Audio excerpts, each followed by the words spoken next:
Class ರೂಮ್ನಲ್ಲಿ ಪ್ರಿಯಾ ಎಲ್ಲರ ಜೊತೆ ಕುಳಿತು ಮಾತಾಡ್ತಾ ಇರ್ತಾಳೆ. ಆಗ ಅರ್ಜುನ್ ಅವಳ ಕ್ಲಾಸಿಗೆ ಬಂದು ಎಲ್ಲರೂ ಒಂದು ನಿಮಿಷ ಕೇಳಿಸ್ಕೊಳ್ಳಿ ಅಂತ ಜೋರಾಗಿ ಹೇಳ್ತಾನೆ. ಪ್ರಿಯಾ ಕೂಡ ಕೇಳಿಸ್ಕೊಳ್ಳೋಕೆ ಮುಂದಾಗ್ತಾಳೆ. ಆದರೆ ಅವಳಿಗೆ ಆಶ್ಚರ್ಯ. ಅರ್ಜುನನ ಬಗ್ಗೆ ಪ್ರಿನ್ಸಿಪಾಲ್ ಬಳಿ ಕಂಪ್ಲೇಂಟ್ ಮಾಡಿದ್ದೆ, ಆದರೂ ಇವನು ಇಲ್ಲೇ ಇದ್ದಾನೆ, ಅವರೇನು ಮಾಡಲಿಲ್ವಾ ಇವನಿಗೆ ಅಂತ ನೂರಾರು ಪ್ರಶ್ನೆಗಳು ಅವಳ ತಲೆಯಲ್ಲಿ ಓಡ್ತಾ ಇರುತ್ತೆ. ಆಗ ಅರ್ಜುನ್, ಫ್ರೆಂಡ್ಸ್, ಇವತ್ತು ನಾನು ಒಂದು ಹುಡುಗಿ ಬಗ್ಗೆ ಮಾತನಾಡಬೇಕು ಅಂತ ನಿಮ್ಮ ಎದುರಿಗೆ ಬಂದಿದ್ದೀನಿ ಅಂತ ಅರ್ಜುನ್ ಎಲ್ಲರಿಗೂ ಹೇಳ್ತಾನೆ. ಇವತ್ತು ನಾನು ನನ್ನ ಸ್ನೇಹಿತ ಒಂದು ಬೆಟ್ ಕಟ್ಟಿದ್ವಿ. ಆ ಬೆಟ್ ಏನು ಅಂದರೆ ಒಂದು ಹುಡುಗಿಗೆ ಮುತ್ತು ಕೊಡಬೇಕು ಅಂತ. ಅದರಲ್ಲಿ ನಾನು ಗೆದ್ದಿದ್ದೀನಿ. ನನ್ನ ಗೆಲ್ಲಿಸಿದ ಪ್ರಿಯಾಳಿಗೆ ಥ್ಯಾಂಕ್ ಯು. ನಿಮಗೆಲ್ಲರಿಗೂ ಇಂದು ಪಾರ್ಟಿ ಕೊಡ್ತೀನಿ ಅಂತ ಅರ್ಜುನ್ ಸೊಕ್ಕಿನಿಂದ ಪ್ರಿಯಾಳ್ ಕಡೆ ಕೆಟ್ಟದಾಗಿ ನಗು ನಗುತ್ತಾ ಹೇಳ್ತಾನೆ. ಇದನ್ನು ಕೇಳಿದ ಪ್ರಿಯಾಳಿಗೆ ತುಂಬ ಬೇಜಾರಾಗುತ್ತೆ.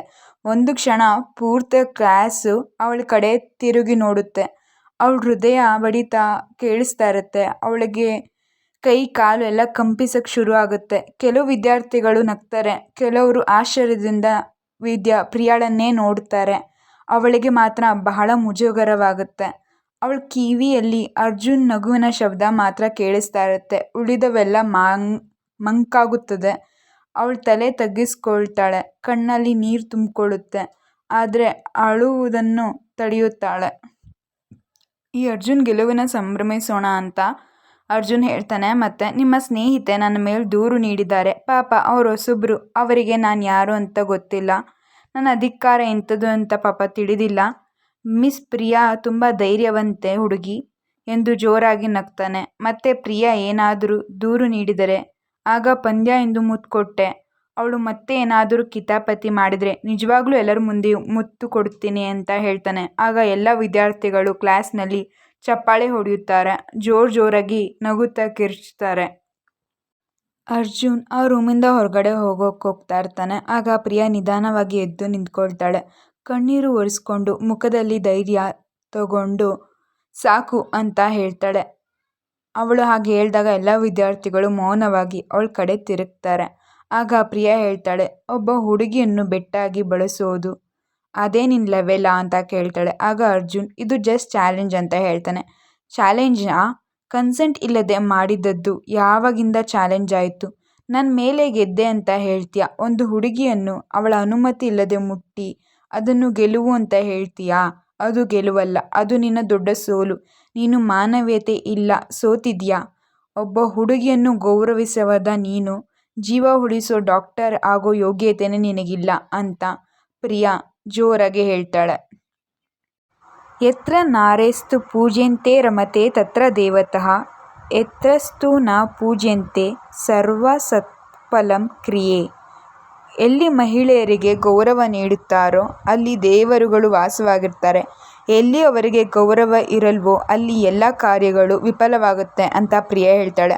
ಅವಳು ಹೇಳಿದ ಈ ಮಾತಿಗೆ ಇಡೀ ಕ್ಲಾಸ್ ಜೋರಾಗಿ ಚಪ್ಪಾಳೆ ತಟ್ಟುತ್ತದೆ. ಪ್ರಿಯಾ ಅರ್ಜುನ್ ಕೆನ್ನೆಗೆ ಹೊಡೆಯದಿದ್ರೂ ಅವಳ ಮಾತುಗಳು ಅವನ ಕೆನ್ನೆಗೆ ಜೋರಾಗಿ ಬಾರಿಸಿದಂತೆ ಆಗುತ್ತೆ.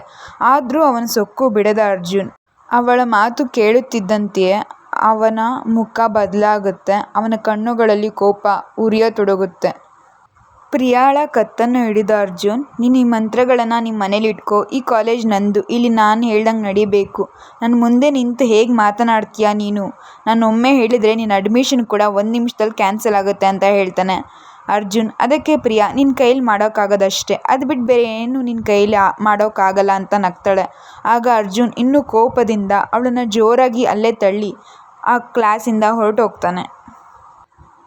ಅರ್ಜುನ್ಗೆ ಪ್ರಿಯಾಳ ಮಾತು ಬಹಳ ಅವಮಾನ ಅನಿಸುತ್ತೆ. ಅವನು ಕಾಲೇಜಿಂದ ಸೀದಾ ತನ್ನ ಮನೆಗೆ ಹೋಗಿ ಇದ್ದ ವಿಸ್ಕಿ ಬಾಟಲ್ನ ಒಮ್ಮೆಲೇ ಎತ್ತುತ್ತಾನೆ. ಅವನಿಗೆ ಎಷ್ಟೇ ಕುಡಿದ್ರೂ ಪ್ರಿಯಾಳ ಮಾತು ಪದೇ ಪದೇ ನೆನಪಾಗಿ ಅವನನ್ನು ಅಪರಾಧಿಯಾಗಿ ಮಾಡುತ್ತಾ ಇರುತ್ತೆ.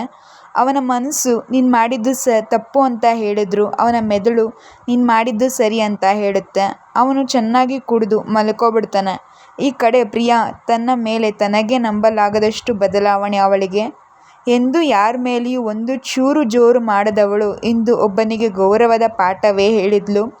ಪ್ರಿಯಾ ಮೃದು ಸ್ವಭಾವದ ಹುಡುಗಿ. ಅವಳ ತಂದೆ ತಾಯಿ ಎಷ್ಟೇ ಬೇಡ ಅಂದರೂ ಹಠ ಮಾಡಿ ವೈದ್ಯಕೀಯ ವೃತ್ತಿಗೆ ಬಂದಿದ್ದಳು. ಅವಳಿಗೆ ಈ ದಿನದ ಕಾಲೇಜ್ ಆಗಲೇ ಬಹಳ ಕಲಿಸಿತ್ತು.